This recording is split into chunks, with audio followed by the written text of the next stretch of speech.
Welcome to Law and Justice. I'm Jane Mulcahy, and today I'm very excited to be speaking to Dr. Robert Schwarz, who's in Pennsylvania. Hi, Dr. Schwarz. How are you? Hi, Jane. I'm doing well. How about yourself?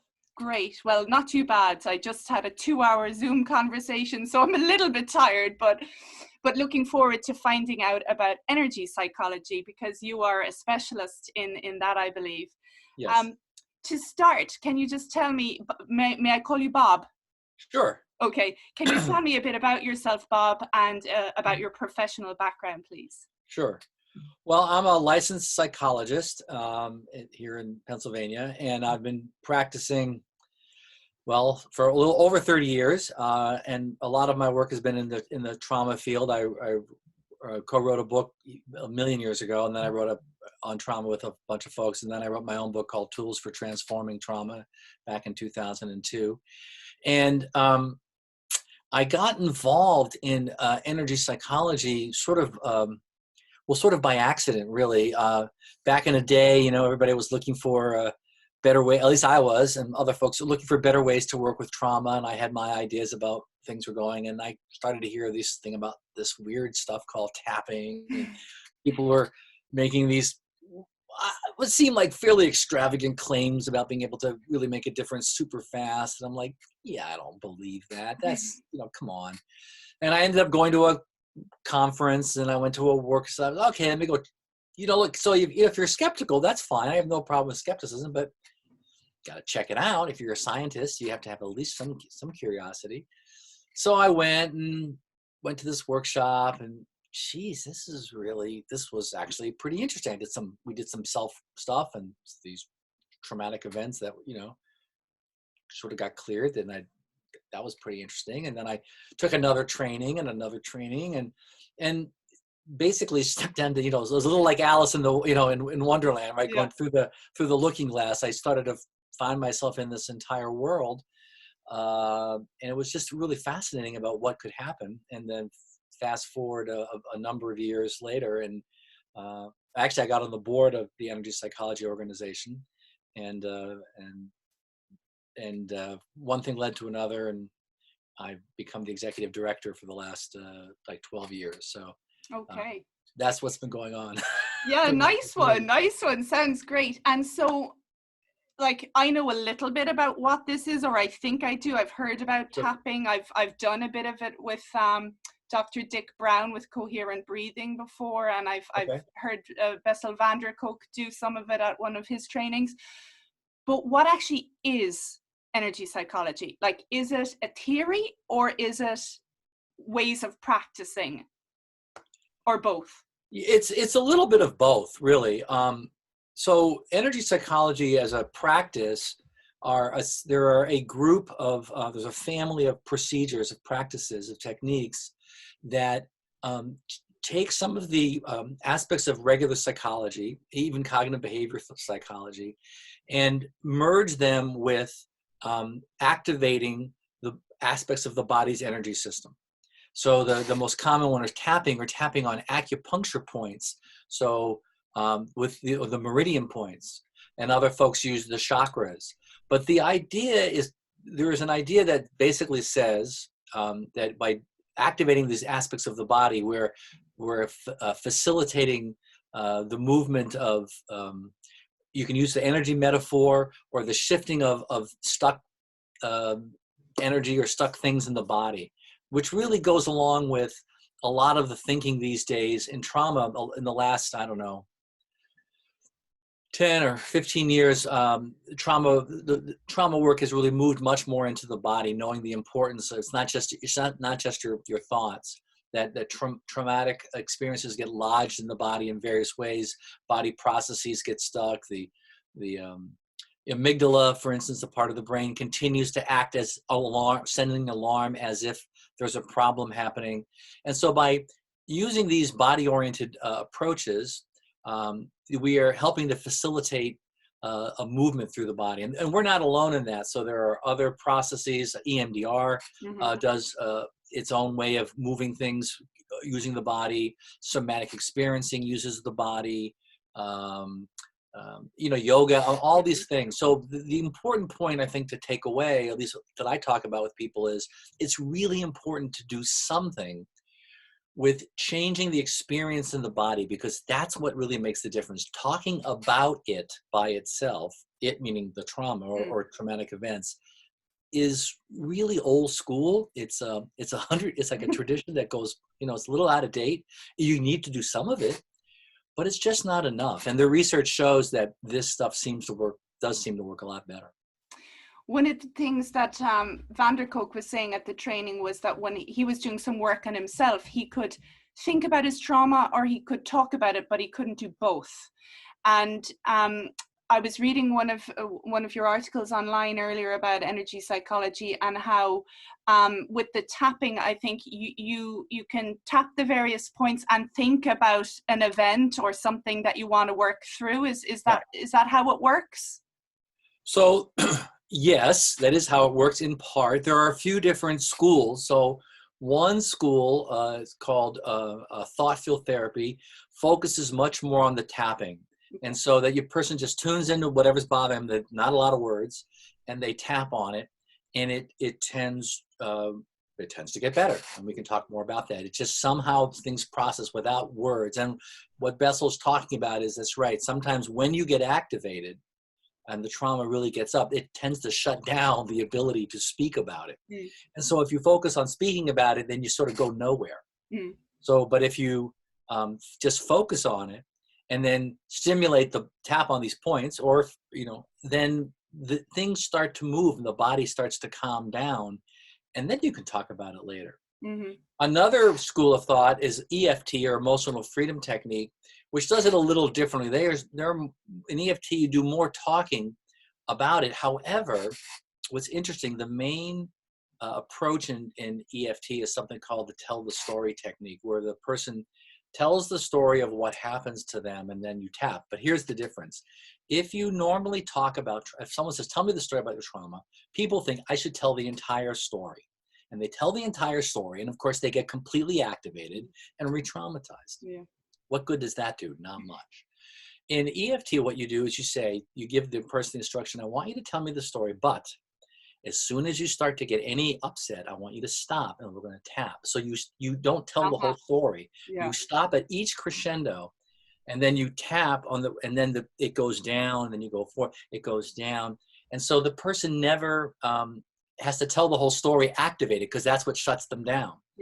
And then that activates some other things which we can talk about. It gets a little wonky. I mean, I know you're a law and society thing, but that makes a huge difference. It's not just telling the story, but it's telling the story in a state of relative calm, which changes everything. It's the activation. If anybody has had a trauma, and there's all kinds of traumas, there's big traumas, little traumas.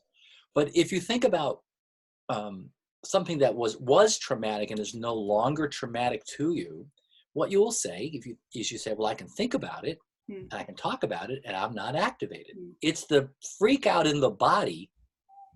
That's the problem. Not that something happened. It's that you get all bent out of shape. Your body, you freak out, you have a hard time breathing, and the whole thing goes on. But if you can tell the story, if you can keep your body calm, and then you can tell the story, that in and of itself changes the entire experience of the trauma, and it makes it so that you can process it, and it becomes something that happened in the past. And a phrase that I like, I haven't mentioned this in a while, is it goes into the museum of personal history. Nice. Right. So you can go, you can honor it, you can know it's there, but it's in the museum.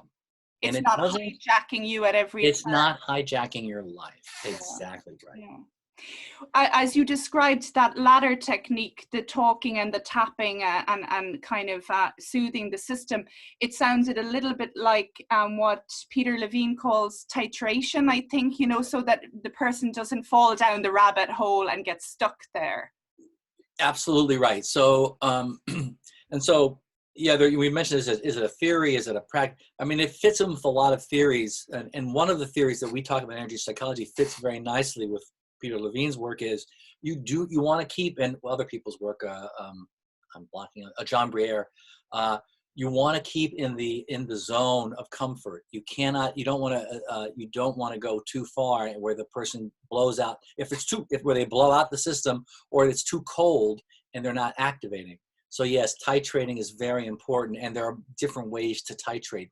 This is one way that you can titrate, because by just not letting the person go too far into it. How I found out about you or heard your name first was when I did some training in polyvagal theory last year with Dr. Stephen Gordon. And he showed your lovely video where you were singing the polyvagal blues. I mean, I should really have opened with that, because it is magnificent. But is polyvagal theory then relevant to your work? You know, and is it work with the nervous system essentially? Right. Well, what's interesting is, yes, I think it is relevant. I mean, I was doing this stuff before I ever heard of polyvagal theory. Right.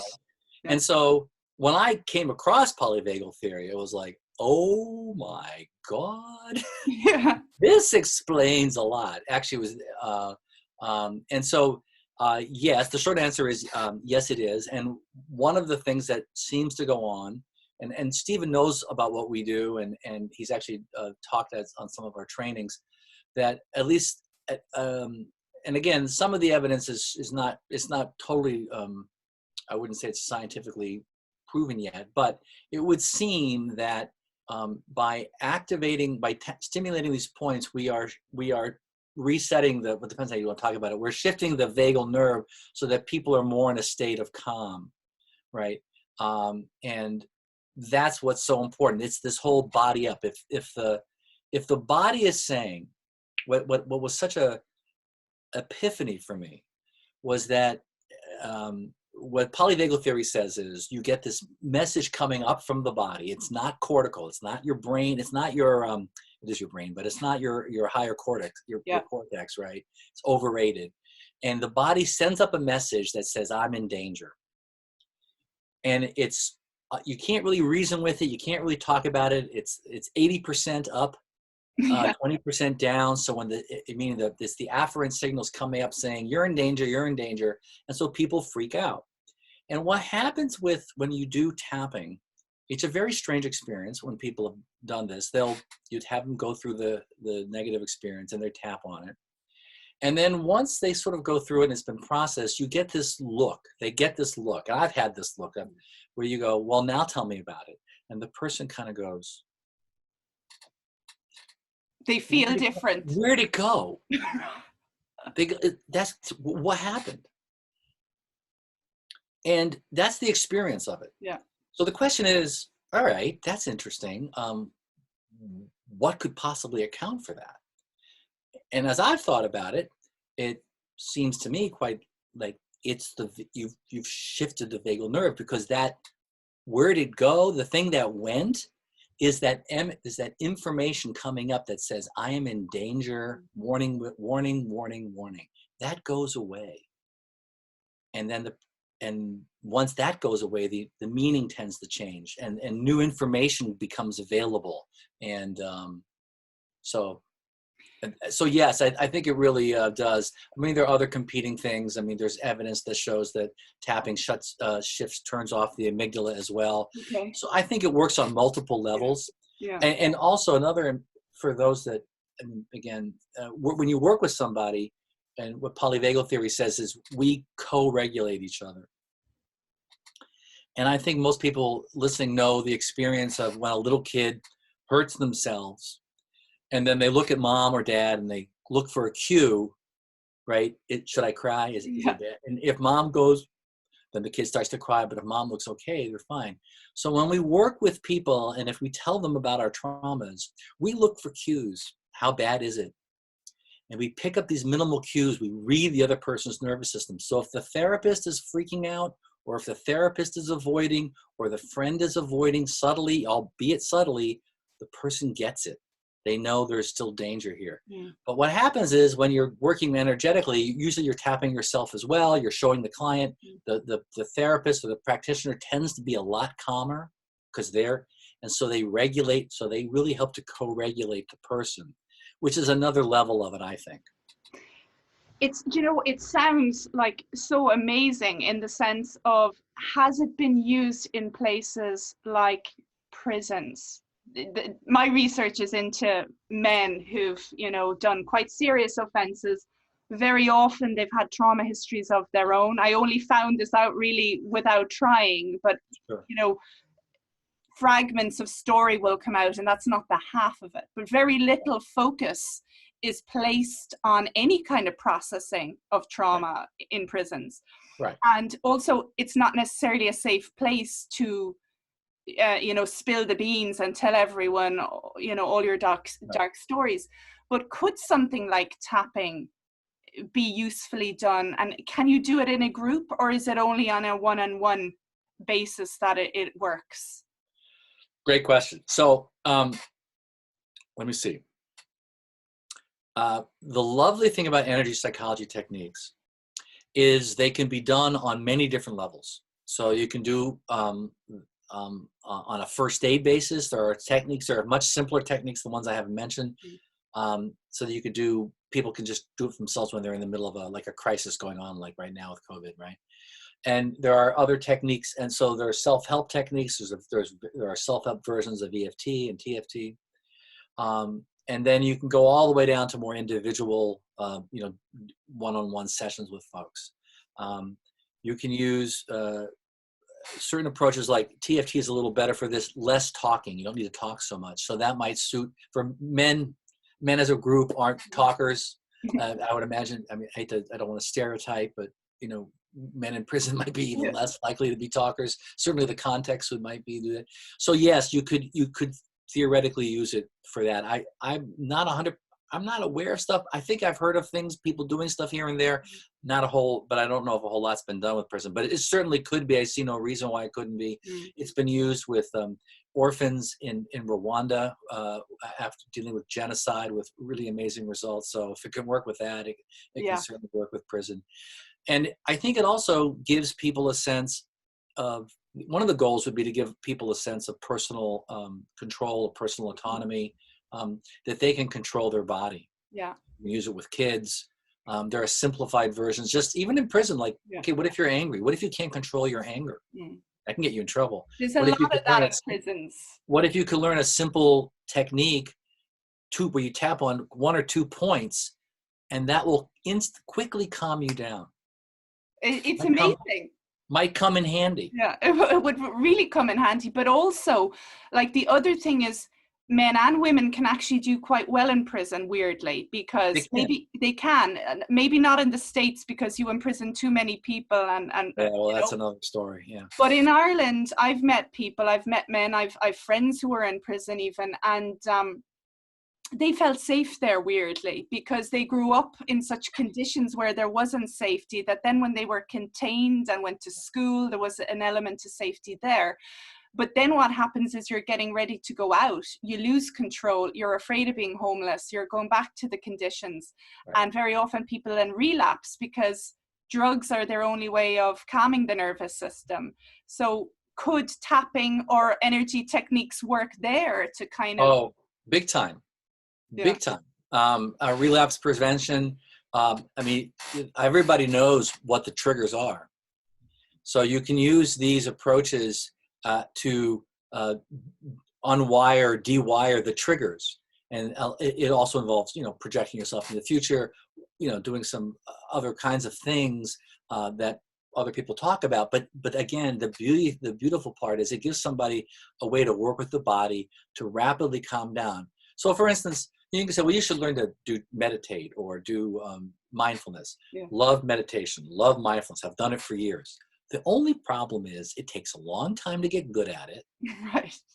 And, and it doesn't suit everybody that does everybody. It's not active enough. It's a certain style. This is more active. It gives you a sense of very rapidly being able to self-regulate. And that is a major step. If you can't self-regulate, you're really in trouble. If you can self-regulate, that opens up a whole world of possibilities. And there are other things you still need to learn to do. Sure. But you have no chance at all of doing it if you can't regulate yourself. Once you can, then things can open up. And that's the thing, because people can go through these amazing shifts in terms of how they see themselves. They develop insight, maybe, if they've done talk therapy, or like CBT is big in the offender behavior programs, where they're trying to apply the cortex and shift core beliefs and warped cognitions. But that's not the problem often. Well, Or it might it's be part of it. I mean, the CBT is great at kind of coming up with how to, they're really good at structuring things and breaking things down into pieces. Excellent. I mean, no problem. The problem with CBT is it's too much of a, I mean, if you can read stuff on their website, it's all about kind of being stoic. Like, you should just sort of grin and bear it. Just sort of find a way to not think that way. Just don't do it, and that may be a little unfair, but there's a lot of truth in that. But if you take some of the ideas of CBT and then use the principles of energy psychology, and with the down regulation and activating the body, now you've got something. And so the two can actually work really well together, I think. I mean, that's how I tend to look at it. No, that makes sense to me. It's just right now we're focusing on the top-down procedure. Yeah, top-down, not so good. You need bottom-up. Yeah, gotta have bottom-up. Yeah, from everything I've been reading, that is certainly, and I've also benefited from doing some of the techniques myself, because you mentioned COVID there. We're all living with immense uncertainty, stress, unemployment for some, serious illness and death for others. And children not in their schools, people are up to 90 now. Can we all apply these type of techniques if we know where to find them? The short answer is yes. You can use this with little kids. They've done tons of stuff with little kids. Little kids love it. It's simple. It's active. You can do simplified versions. You can do it in families. Again, people ping off of each other. So if you can help downregulate one or two people, then everybody downregulates. So you get a kind of a virtuous cycle where people are feeling more connected. Another thing you said, I just want to comment on about, people tell stories about themselves, about who they are, which is a sort of a top-down thing. But if somebody comes to you and says, well, you should be able to do this and solve this trauma or work on this, and the person fails, what do they code themselves as? Failure. Yeah. I mean, I'm no good at it. I'm not smart enough. I'm not, but they're given a faulty paradigm. But what if you can teach them a way that they can downregulate themselves? All of a sudden, they now can say, oh, I do have the ability to regulate myself. And that becomes a story that they tell themselves, which in and of itself furthers their ability to regulate themselves. Right. And then they have a memory that they did regulate. Oh, I did that tapping last week. I helped calm me down. So now that memory serves for them now. Oh, I can do it again. So now they do it again. They come down. That's twice. Oh my God. Yeah. So that, so then the third time they begin to build an image of themselves as somebody who can do this. And now you begin to get this, self-sustaining, growing, generative approach that says, I'm a person who can control themselves. And then again, that opens up new possibilities. And ultimately, we all do want to be able to control ourselves, and to be the arbiters of our own regulation if we can. Of course, we need other people, and co-regulation is important, but we don't always have someone there to co-regulate with us. And And if we get out of prison and there's no one and we're on our own, then having some tools that we can, for me, some of it is just about delaying the previous coping strategies even, Right. Do the tapping, calm myself down so I can go and find help rather than eating a fistful of benzos. Exactly right. Because whether it's that or harming yourself, whatever it is, those are all attempts to downregulate and regulate the self. So it's put that off for a little bit. And now try this. You can always go back and do that other stuff. If all else fails, if all else fails, absolutely. And just because my background is law, I'm not a lawyer, but have studied it for a long time and looked at the criminal justice system and just even how we approach things like the courtroom. I'm thinking now of cross-examining, say, complainants in rape cases, and how there can be a very deliberate strategy on the part of defense lawyers to undermine the narrative, you know. Sure. And because there's so little understanding of trauma and how it impacts the brain and body and the energy system and the amygdala and the vagus and all the other things. Right. Lawyers don't know about that, but they do know they can cast the complainant in a very poor light, where they might forget parts of the story or they get upset. Is it possible for people to, again, use these techniques? I don't know if it would even be allowed in court to start tapping yourself or something like this, so that you could tell the story without getting super activated? Well, yes, you probably could. I think there's probably, and that's kind of an interesting question about if you start to work on people's memories and experiences that in court, that gets a little tricky. I mean, you're not using hypnosis, so which that's the good news. That causes trouble, often illegal systems. And then some people, depending on the court, you sometimes want the person, you want the person to be upset enough so that there's a sense of they're believable. There's been injury, right? Yeah. So those questions aside, and you have to titrate that. But yes, you could. Somebody could have a client rehearse. They could say, okay, well, the other side's going to come at you this way, and then you could have them tap or do things that would help. There's actually now that I'm thinking about it, there's this very simple non-tapping technique that helps increase boundaries. Right. That somebody could even do in courtroom, and nobody would know that's what they were doing. That would help a witness kind of have more of a sense of distance. That sounds. Which would be really cool to do, I think. Well, it would, because I mean, I've spoken to sexual violence survivors who've said some of them have reported, others haven't, but there's kind of no way of winning as a survivor there, because you might be too emotional and incoherent, or too cold and not really upset, as you kind of allude to, not upset enough to be believable. And I suppose the wider question is the system fit for purpose, actually, in dealing with these matters? That's not for energy psychology to solve. Right. But I was just asking it because, it can be so re-traumatizing to go through the system, that if there were any tools that people could use.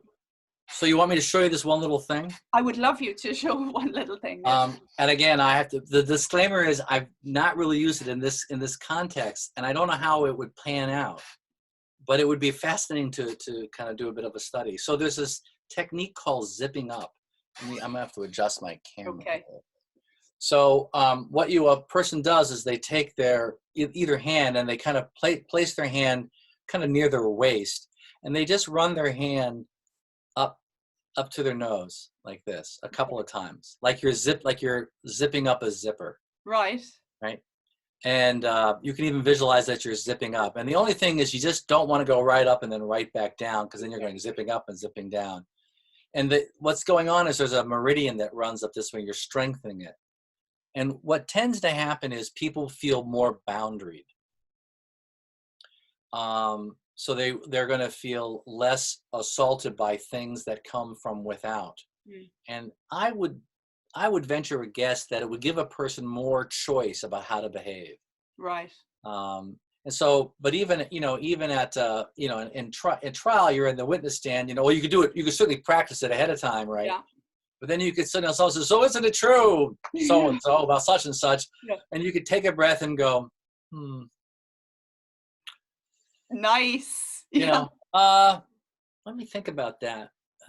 Yeah. Brilliant. Brilliant. Answer the question. I hope some of the people that might listen who work with survivors or support them, bring them to courts, think about these, because I was talking to Full disclaimer, I don't, but I don't know. no, Something to experiment with and try it with, judiciously. Yeah, no, because it was very subtle. It was glorious, and anything that can just help the person feel slightly more comfortable in the moment, because it can be vicious. Some of the Harvey Weinstein cross-examination was really, really intense for anyone to withstand. But Bob, just one final question, and thanks so much for your time. Do you think that we could usefully teach teachers some of these techniques, not just coming out of COVID-19, but in general, to help themselves, to help the little kids, to help teenagers?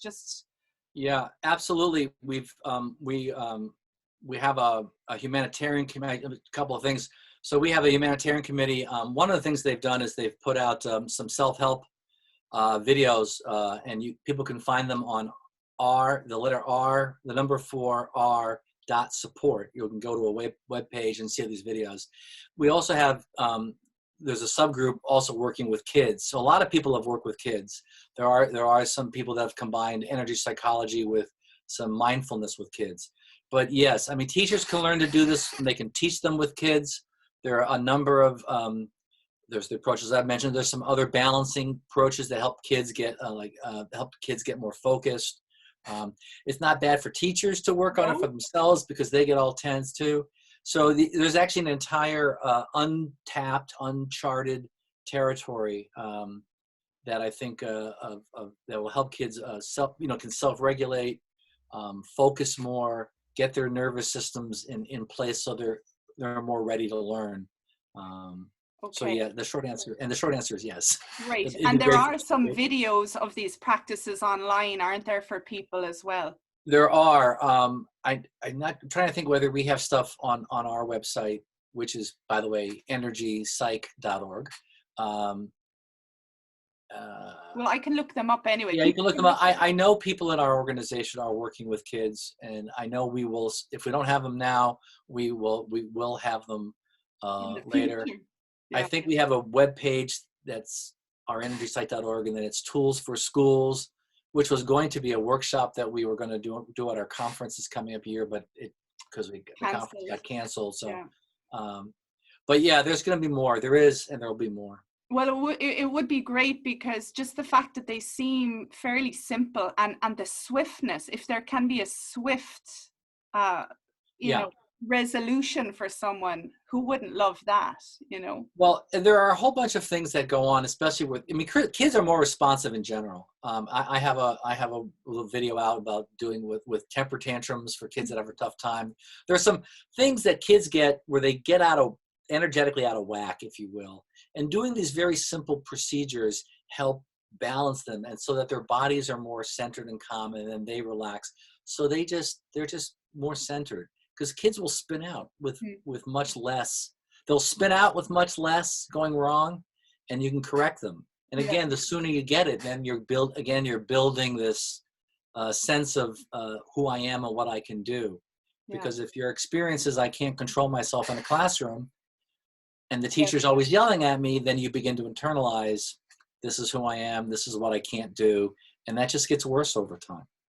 And of course, as well, the desire for a quick fix, or a chemical fix, by finding that a child has a disorder when maybe it's just chaos and other stuff going on at home, trauma, then any tools that are non-pharmacological as well. I mean, they might still need something, but some smaller percentages, but certainly you could do these first. They have no significant negative side effects. They don't cause, So, and again, they build a sense of self-efficacy, which I think is so important. And it's this you probably know Dan Siegel's interpersonal neurobiology, which I also love. So this sense of the mind controls the flow of information and energy over time. And it's this over timeness. So when you work with kids, that you build up this sense of self-efficacy, that this is who I am, this is what I can do. So yeah, and it'd be far better to do that first, and then using a ADD medication or whatever other medication, and save that only for the the very limited number of people that truly need it, because many people don't need that.